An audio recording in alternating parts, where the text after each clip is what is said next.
Tá certo? Se por acaso não ficar claro, você me cobra que eu volto, tá certo? Ó, aqui, tá certo? Isso tá mais ou menos claro.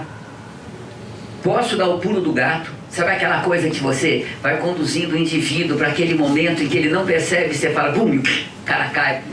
Vocês estão nesse momento, tá certo?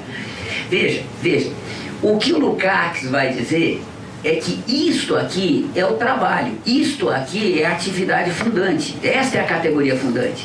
O trabalho é este complexo de relações ontológicas que vai fazer com que necessariamente, ao a gente transformar a natureza naquilo que a gente precisa, como todo ser vivo tem que fazer, a gente produza muito mais do que o objeto que a gente produziu. Veja, se a gente não produzir o objeto que a gente necessita, a gente desaparece. Você precisa de comida. Se você não é capaz de produzir comida, desapareceu. Você tem que produzir o objeto. Mas a forma como a gente produz esse objeto, que é o trabalho, faz com que a gente produza muito mais do que aquele objeto especificamente. Veja, o indivíduo que fez o primeiro machado na história da humanidade, ele queria fazer o machado. Mas ele fez muito mais do que o machado. Ele inicia ou faz parte de um processo que vai conduzir a gente para a Lua, que está levando a gente para Marte, que levou a bomba atômica, tá certo? Veja, ele faz parte de um processo no qual quem descobriu o machado não tem grande importância mais. A gente perdeu na história, não sabe quem fez o primeiro machado. E todavia, a importância que o machado tem, veja, é que ele faz parte de um processo de desenvolvimento que conduziu a humanidade até onde a gente está hoje. Então, o processo de trabalho, ele necessariamente produz o novo e ele necessariamente produz muito mais do que o objeto imediato, que é a finalidade imediata daquele processo de trabalho, daquele ato de trabalho singular. Tranquilo?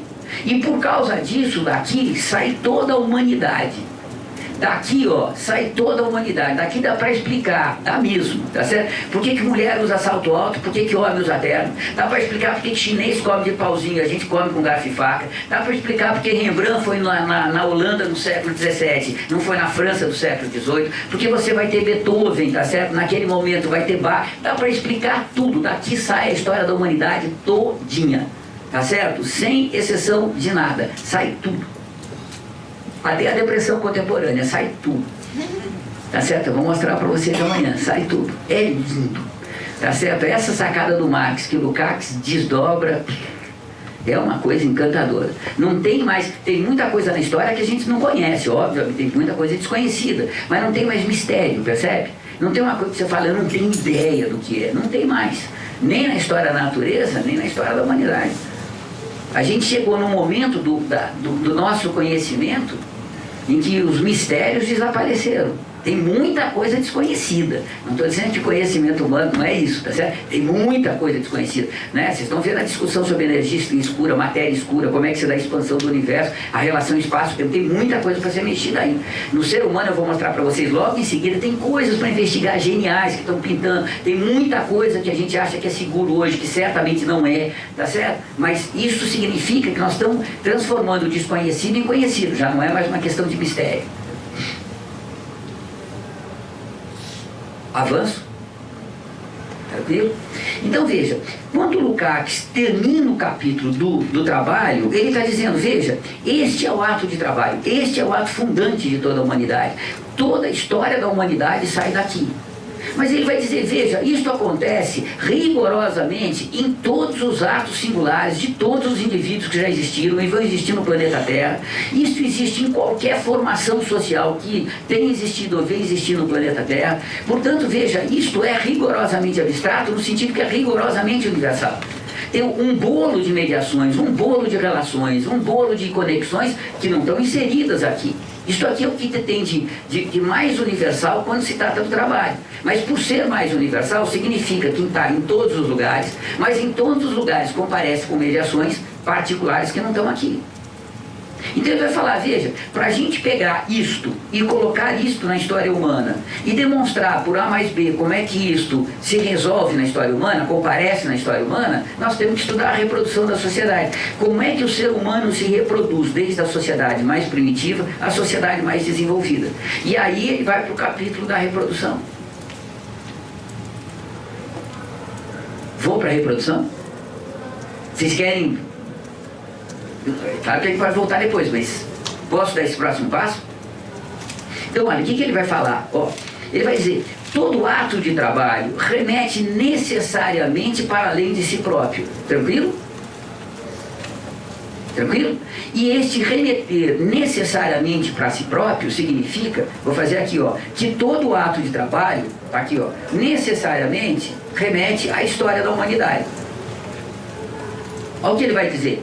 O processo de desenvolvimento objetivo provocado ou produzido pelo processo de objetivação, isto aqui vai dar origem, melhor dizendo, isto aqui vai se condensar no desenvolvimento das forças produtivas, na capacidade humana em se reproduzir, envolvendo uma quantidade de trabalho, de intercâmbio com a natureza cada vez menor, horas de trabalho cada vez menor. E ao mesmo tempo você vai ter o desenvolvimento de uma individualidade que vai se tornando cada vez mais desenvolvida, cada vez mais complexa, capaz de objetos, de processos de objetivação cada vez mais sofisticados, cada vez mais complexos, capaz de relações sociais cada vez mais sofisticadas, cada vez mais complexas, de um pensamento abstrato cada vez mais, né? E o resultado disso é que você tem sempre o desenvolvimento da sociedade, o desenvolvimento do indivíduo necessariamente articulado, mas nunca idêntico. Então ele vai dizer, a reprodução do ser social, a história da humanidade, se ficar muito confuso o quadro, vocês dizem para mim, vou tentar com a caneta preta, quem sabe fica mais nítido.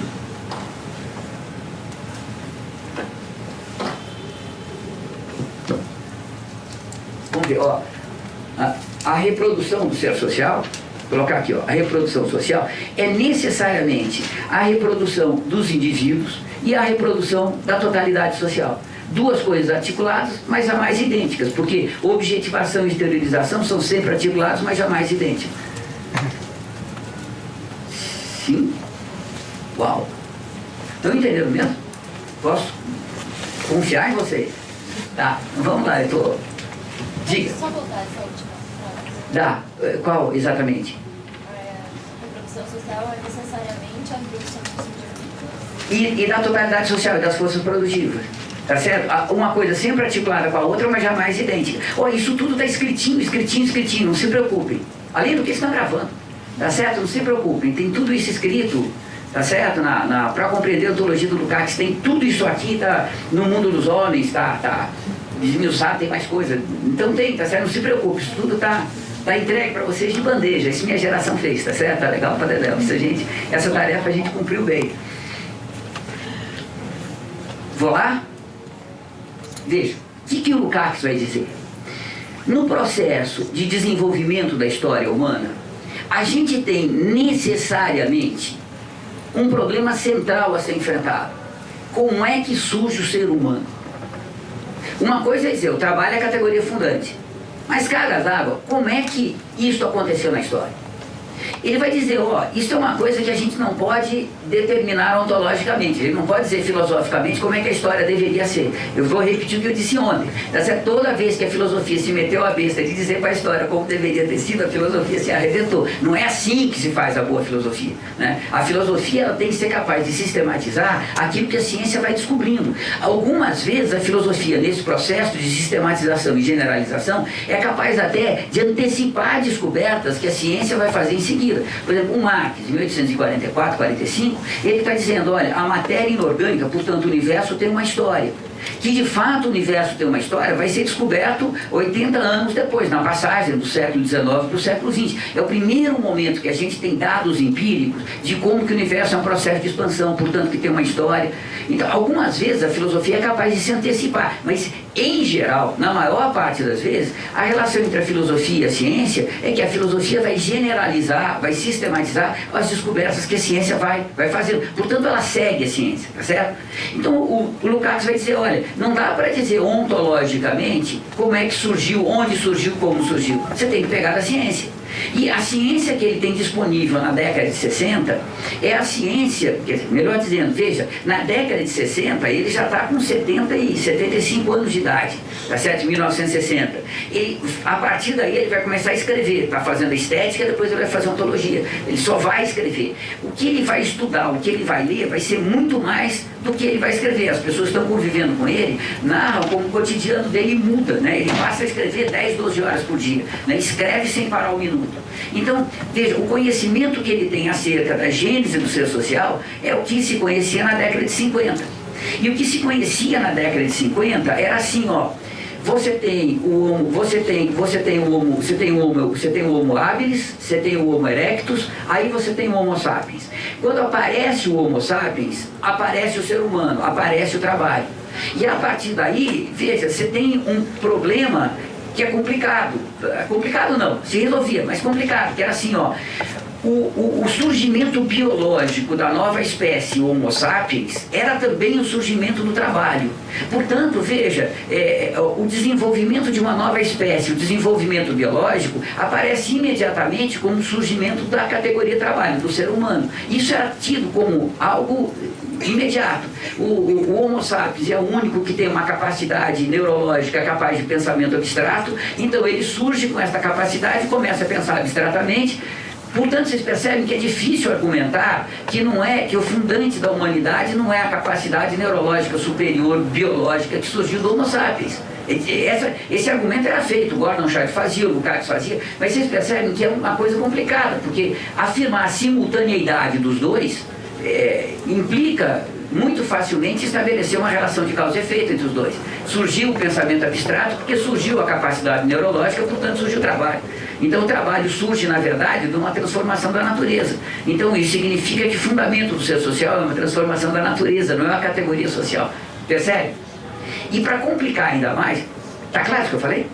E para complicar ainda mais, veja, nesse momento o que predominava, e o grosso da antropologia, diferente do Gordon Childe, Lucas, mas do grosso da antropologia, era que o ser humano era o único animal que fazia ferramenta. Vocês lembram do Franklin, do Franklin Jefferson, lá da Revolução Americana, um dos founding fathers da Constituição Americana? Thomas Jefferson. Putz, pessoal, minha memória. Daqui a pouco eu vou perguntar como é que é meu nome mesmo. Ué? Então, Benjamin Franklin. Tá certo? Que ele é o cara que vai definir, o ser humano, o homem, é o único animal que produz ferramenta. E ele vai definir o ser humano como um animal que produz ferramenta. Esta definição, a antropologia até a década de 60 comprava em toto. Tá certo? Então, do que o Lukács vai dizer é o seguinte, olha, com o aparecimento do Homo sapiens, aparece um animal capaz de fazer ferramenta, e esse animal é capaz de fazer ferramenta porque ele é capaz de trabalhar, e o trabalho é a categoria fundante, mas era isto que ele conhecia. Veja, no comecinho da década de 1960, pinta uma menina na antropologia chamada Jane Goodall. Vocês já ouviram a história dela? A história é genial, tá certo? Eu vou contar porque é importante. Ela é uma filha de uma classe média baixa na Inglaterra, na década de 50, e o destino dela era ser uma secretária, que era ou dona de casa ou secretária, que mais que uma mulher, tá certo? Decente, de boa família, vai fazer na Inglaterra na década de 50, tá certo? Sob o império da rainha, né? O que você vai fazer ali? Tá certo? Não vai para uma grande universidade, você não vai ser uma cientista.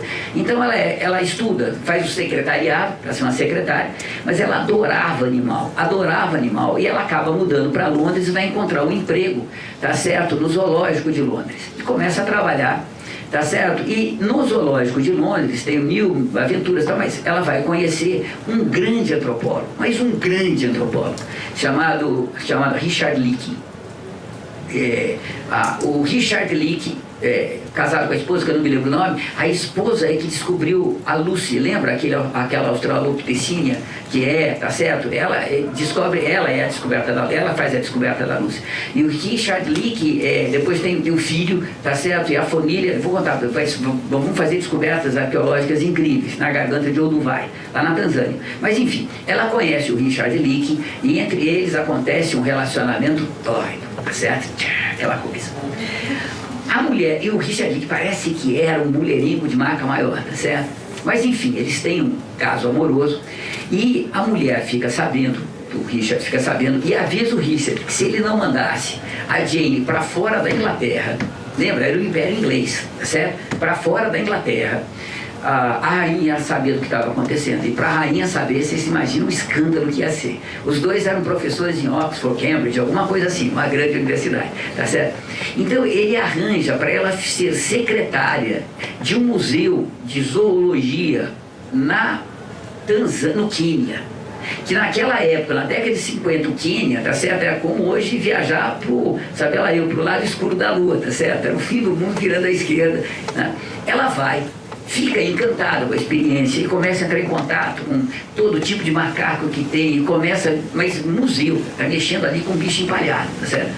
E aí surge a necessidade de mandar alguém investigar um bando de chimpanzé numa ilha distante, tá certo? Que ninguém queria ir, porque aquilo era uma roubada completa, tá certo? Ninguém quer ir. Ela fala, eu vou, tá certo? E ela vai, sem ter nenhum treinamento científico, nenhum treinamento antropológico. E ela vai fazer tudo que nenhum antropólogo faria naquela circunstância. O que o antropólogo faria é entrar na mata, fazia um açapão, fazia uma armadilha, caçava um chimpanzé, colocava numa jaula, num lugar e ficava dando banana, fazia experimentos, ia relatando como é que o chimpanzé, tá certo? Ela não sabe que ela tem que fazer isso. Ela acha que ela tem que conhecer o chimpanzé. Então ela começa a entrar na mata para conhecer o chimpanzé. Pessoal, é uma aventura que vocês não imaginam. Uma londrina no meio da selva queniana, tá certo? Indo atrás de chimpanzé. Nossa, ela fica feliz da vida no começo quando ela consegue encontrar as fezes do chimpanzé. E aí ela nota, olha, comeram isso, comeram aquilo, tá certo? Mas o processo vai. Ela consegue se fazer, os chimpanzés vão se acostumando com ela, e no fim ela acaba virando meio que uma membro de um bando de chimpanzé, tá certo? Então ela chega lá, né, ela aprende a fazer, lindo, ela tem um livro lindo, que chama In the Shadow of Man, a Sombra do Homem. É lindo o livro, que ela conta essa história, mas tem um documentário que vocês podem dar download, chama Jane Goodall, tá certo? Que é lindo o documentário, aí conta essa história toda, tal. Mas enfim, ela vai para lá e aí ela vê uma coisa estarrecedora. Ela vê uma chimpanzoa velha, já chimpanzoa, pegar um capinho de grama, vocês já devem ter visto isso. Tira, enfia no cupinzeiro, come cupim. Veja, se aquilo não é fazer ferramenta, o que é fazer ferramenta? Tá certo? Ela escreve para o Richard, ela desenha, manda para o Richard, eu vi isso.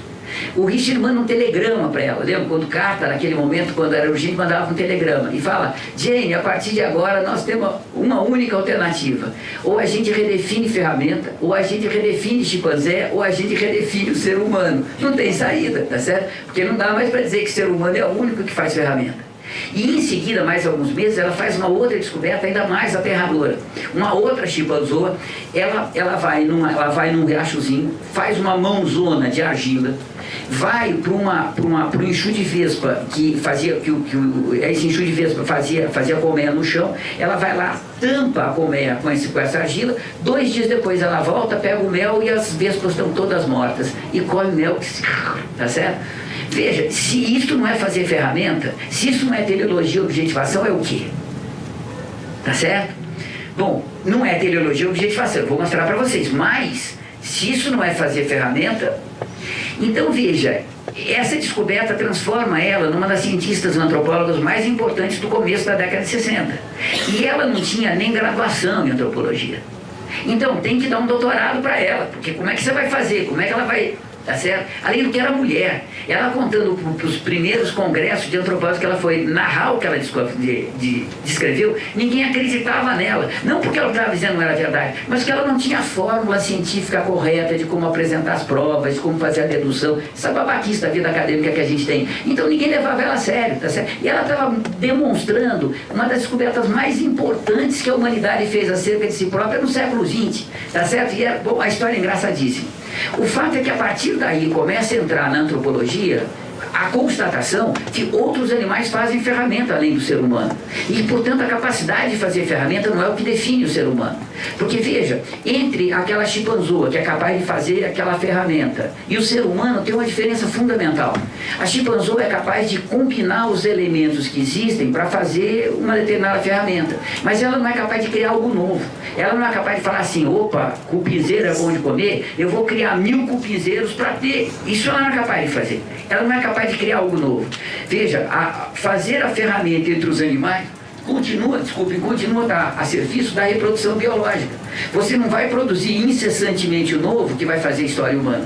Percebe? Você ainda não tem a capacidade, do pensamento abstrato. Você não é capaz de criar o novo, você é capaz de combinar aquilo que já existe. O que é um enorme avanço do ponto de vista da consciência animal, mas ainda não é a capacidade de trabalho.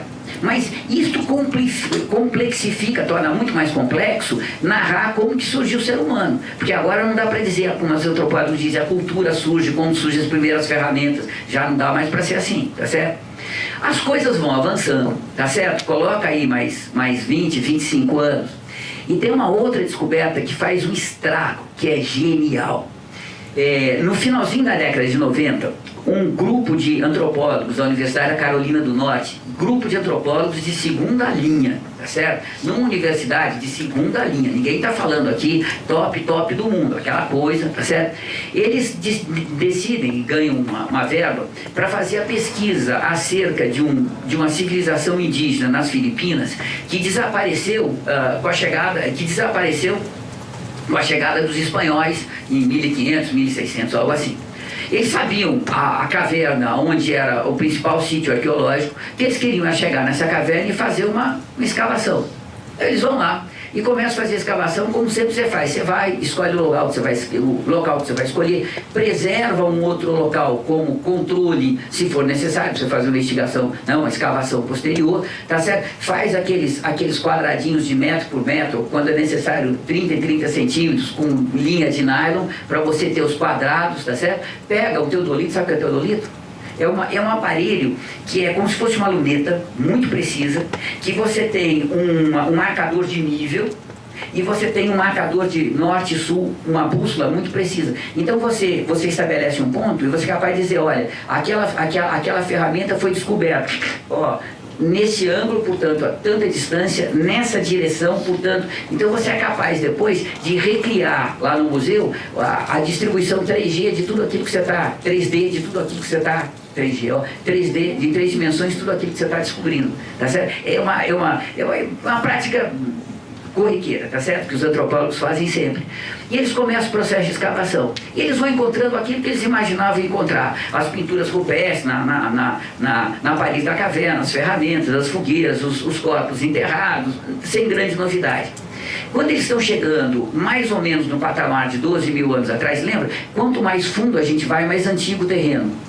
Num processo de sedimentação, né, primeiro se sedimenta embaixo, depois vai. Então, quanto mais fundo, mais antigo.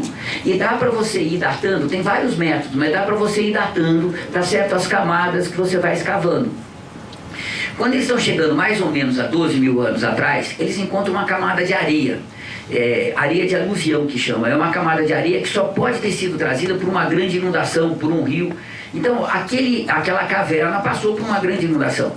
E era uma camada de areia de mais ou menos 30 centímetros, então era uma inundação grande e tal, mas não era uma coisa que demorou séculos, mas era uma inundação. E eles decidem, então, já que tem areia, é fácil de escavar, tá certo? Dá uma escavadinha para ver se tinha coisa por baixo, porque se não tivesse, acabava ali a pesquisa. Eles fazem uma cavadinha, descobrem que tem coisa por baixo, a verba tinha acabado. Eles voltam para Carolina do Norte e pedem a verba dizendo, olha, tem coisa embaixo. Como a universidade já tinha financiado a primeira parte da pesquisa, não tinha sentido não financiar a segunda. Então eles ganham a verba e voltam para lá e começam a escavação. E para surpresa deles, eles começam a encontrar uma civilização, uma cultura, como eles dizem, inteiramente diferente. Tinha pintura na parede, mas a pintura usava outro tipo de pigmento, era outro tipo de pintura, representava os animais de outra forma, os seres humanos de outra forma, representava as plantas de outra forma. Eles começam a encontrar que a alimentação era diferente, a forma de dormir era diferente, a forma de organizar a fogueira era diferente. Eles descobrem uma flauta feita de osso. Tá certo? Aí eles vão tentar reproduzir a flauta para ver qual que é a escala musical que eles usavam, tá certo? Mas descobrem uma flauta, que é uma coisa raríssima de se encontrar, né? E eles vão escavando, até que eles encontram um corpo enterrado. E o corpo está enterrado com uma série de utensílios, com flores. É óbvio que tinha ali um ritual. E o esqueleto é de um Homo erectus, não é de um Homo sapiens. Ou seja, pela primeira vez se constata que na face da Terra já teve um ser humano capaz de fazer arte, capaz de fazer música, portanto, de trabalho, que não é biologicamente Homo sapiens, é outra espécie de animal. Vocês já viram aquele filme ET, do Spielberg? Lembram? Veja, o que o ET carregava? Era a seguinte ideia, que possivelmente existe no universo outros seres humanos que podem até ser mais humanos do que a gente, com outra base biológica, com outra espécie biológica. A tese é, veja, a base biológica é só a base biológica, ser humano é outra coisa. Você pode ter ser humano com... E a ideia que a gente tinha é que a gente ia encontrar outros seres humanos com outras bases biológicas quando a gente encontrar civilizações de outros extraterrestres. Bom, encontramos no planeta Terra outro ser humano, tá certo, que era Homo erectus. Pessoal, isso fez um estrago que vocês não imaginam. Primeiro começaram a dizer, não, isso aconteceu na Ilha das Flores, chama Ilha das Flores, então o Homo ficou chamado Homo floresiensis. Então a primeira ideia, não, o Homo floresiensis era um cara doente, era um cara que sofria de uma doença chamada nanismo, que fazia, né? Não, depois ele não era o Homo erectus. Bom, fizeram investigações, comprovou que de fato é uma variação do Homo erectus. E os caras eram seres humanos. Se eles tivessem sobrevivido, a gente ia ser capaz de dançar rock, a gente ia ser capaz de namorar, a gente ia ser capaz de fazer comércio, certamente a gente ia falar inglês, tá certo? E todavia, veja, se a gente transasse não tinha filho, porque era outra espécie, de fato. Foi a primeira constatação que a gente teve, que de fato o trabalho é a categoria fundante, não é a transição biológica, percebe? Porque a gente já teve trabalho no Homo sapiens, sabe que tem, já teve trabalho no Homo erectus. E a partir daí abriu a caixa de Pandora.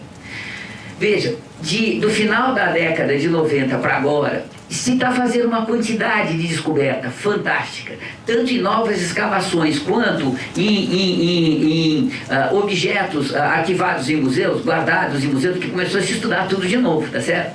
E começou a se descobrir coisas fantásticas. Vou contar uma que eu vi com esses olhos, que é a terra de comer. Há 6 meses atrás eu estou até agora impactado, né? Meu coração até agora treme. Pessoal, eu vi no museu lá na Espanha uma cabeça de lança de pedra lascada dos dois lados, que só pode ter sido feito num processo de objetivação de materiologia, que está datado como 450 mil anos atrás e talvez seja mais antigo um pouco. 450 mil anos atrás significa que não era Homo erectus, era Homo habilis. Então é provável que já tenha ser humano na face da Terra que foi Homo habilis. É provável que o primeiro ser humano na face da Terra seja o Homo habilis. E é provável que essa transição Homo habilis, Homo erectus, Homo sapiens tenha se dado porque o Homo erectus tinha uma capacidade craniana maior, isso é verdade, do que o Homo habilis, portanto, deveria ter uma capacidade de pensamento abstrato maior do que o Homo habilis, portanto, era capaz de atos de trabalho muito mais complexos, muito mais produtivos do que o Homo habilis. E a mesma coisa na relação do Homo sapiens em relação ao Homo habilis. Então, é capaz de ter sido a capacidade de trabalhar dos hominídeos que determinou qual foi o hominídeo, Homo sapiens, que terminou predominando na Terra. Mas isso muda a história inteira. O Lukács não tinha a menor ideia disso. Mas vocês percebem que isto comprova de uma forma muito intensa, é uma evidência muito grande, que o trabalho é a categoria fundante e não é a surgimento do Homo habilis ou do Homo sapiens ou do Homo erectus. Não é uma transformação biológica que funda o ser humano. O que funda o ser humano é a capacidade de trabalho. Claro que se um desenvolvimento se um determinado desenvolvimento dos animais, não é possível ter trabalho. Mas a partir de um dado patamar de desenvolvimento, que a gente achava que o mínimo minimorum era o Homo sapiens, depois a gente passou a achar que o mínimo minimorum era o Homo erectus, agora a gente vai achar que o mínimo minimorum é o Homo habilis. Tem alguns dizendo que alguns australopitecos, tá certo? Eles pensam principalmente no Australopithecus boisei, que alguns australopithecus eram capazes de trabalho. Então quer dizer que, veja, percebe? O processo de transição, né, da vida meramente biológica à vida social é capaz de ter sido um processo de transição muito mais complexo, muito mais prolongado, com muito mais mediação do que o Lukács imaginava quando estava escrevendo a ontologia. Ele se salva, o Lukács tem a sorte, certamente ele escreveu, não pensava nisso, mas ele vai dizer, o salto ontológico e a passagem da vida biológica à vida social pode ter acontecido em um instante ou pode ter demorado milhares de anos. Isso é ciência que vai dizer, ele escreve isso. Mas o fato é que quando aparece o trabalho é que aparece o ser humano. Então trabalho é a categoria fundante. E o que a gente sabe, e a gente só pode ser o que a gente sabe que a ciência está dizendo, porque toda vez que a filosofia não respeita a ciência nesse patamar, se ferrou, tá certo? O que a gente sabe é que as primeiras formações sociais, a primeira organização humana, ela é necessariamente um grupo muito pequeno de seres humanos que tem uma forma de existência gregária muito parecida dos animais superiores. Um grupo de não mais do que 10, 12, 15, 20 indivíduos que vivem gregariamente e que, diferente dos outros animais, vão coletar da natureza, mas a coleta já é um processo de trabalho. Então, na medida em que você está objetivando a coleta, você está também exteriorizando a coleta. E neste processo de desenvolvimento começa a história da humanidade. Então, tanto quanto a gente sabe, veja, a primeira forma de trabalho vai ser a coleta. E essa primeira forma de trabalho é que vai fundar as primeiras formações humanas, as primeiras organizações sociais humanas.